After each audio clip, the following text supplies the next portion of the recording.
अछूत कैसे बने?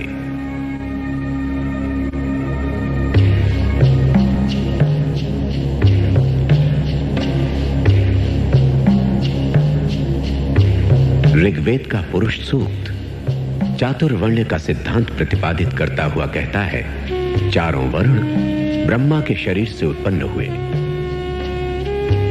ब्राह्मण ब्रह्मा के मुख से, क्षत्रिय भुजाओं से, वैश्य जंघाओं से और शूद्र पांवों से। मनु ने शूद्र को सबसे नीची सीढ़ी पर रखा। एक बार अछूत की तरह पैदा होकर वो हमेशा अछूत रहता है।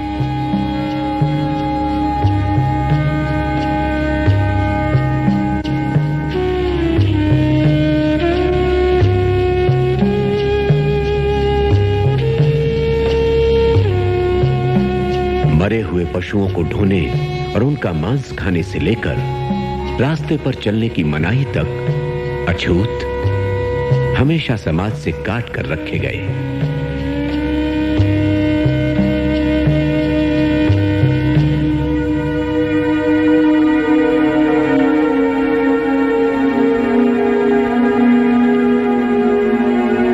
पेशवाओं के जमाने में अछूतों को कमर में झाड़ू बांधकर चलना पड़ता था ताकि वे अपने पद चिन्ह मिटाते चले।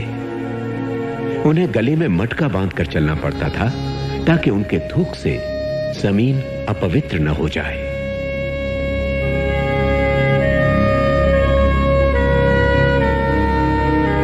ये गुलामी रोमन साम्राज्य की गुलामी से भी बदतर थी और अमेरिकी नीग्रो और जर्मनी के यहूदियों के साथ जो किया गया उससे ज्यादा क्रूर।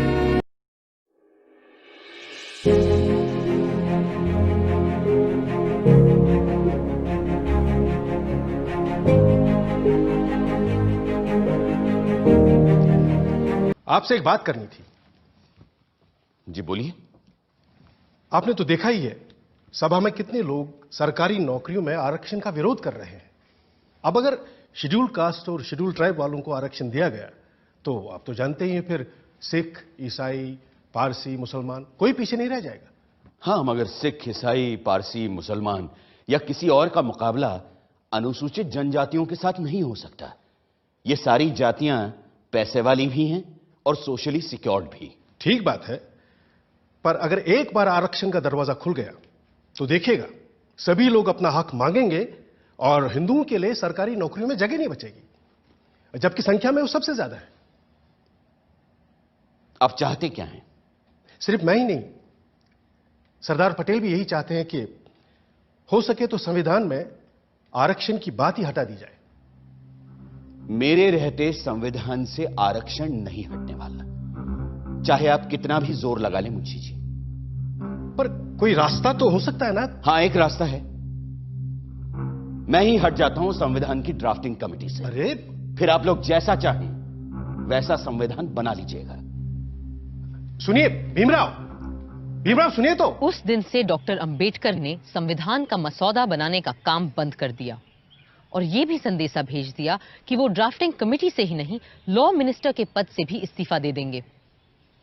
ऐसे गुणी, मेहनती और जिम्मेदार इंसान के जाने की आशंका से खलबली मच जाना लाजमी था। अब एक ही रास्ता सामने था और एक ही संकट मोचक।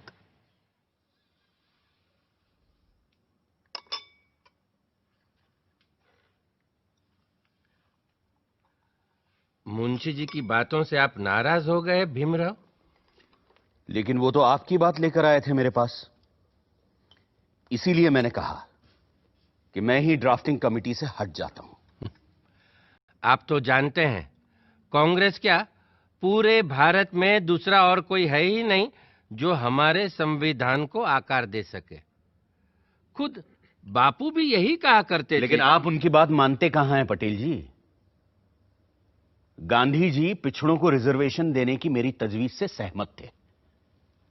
पंडित नेहरू ने तो खुद पंडित होते हुए भी यह कहा कि सदियों से हिंदुओं ने निरीह अछूतों और आदिम जातियों को बेबसी, दरिद्रता और अशिक्षा में रखा। फिर अगर हमें उन्हें सबके साथ बराबर लाना है तो हमें उन्हें स्पेशल ट्रीटमेंट देना ही होगा। आपकी बात सही है, पर आप तो जानते हैं कि बड़े पदों पर हम मेरिट के आधार पर ही लोगों को ले पाएंगे। तो फिर क्लर्कों की नौकरी के लिए इतना बड़ा जोखिम उठाना? जोखिम? मुझे तो इसमें कोई खतरा नजर नहीं आता। खतरा यह है कि अगर हमने एक विशेष वर्ग को आरक्षण दे दिया तो बाकी के लोग भी आरक्षण की मांग करेंगे और भारत भर में जातिवाद का यह जहर फैलता जाएगा। जहर तो हमने पिया है सदियों से और फिर भी हम जिंदा हैं। रीढ़ की हड्डी तोड़ डाली आप लोगों ने हमारी, फिर भी हम लोग खड़े हैं। अरे एक बार हमें अपने बराबर आने का मौका तो दीजिए पटेल जी, फिर देखिए कैसे हम आगे निकल जाते हैं। और यह काम बिना आरक्षण के नहीं होगा। अगर फिर भी मेरी बातें आपको जहरीली लग रही हैं तो मैंने अपना इस्तीफा तैयार रखा है, आप खुद लेते जाइएगा। मैं बड़ा जिद्दी आदमी हूं अंबेडकर जी, लेकिन मूर्ख नहीं हूं, किसान हूं। देखकर ही बता सकता हूं कि कौन सा बीज कल मुझे अच्छी फसल देगा।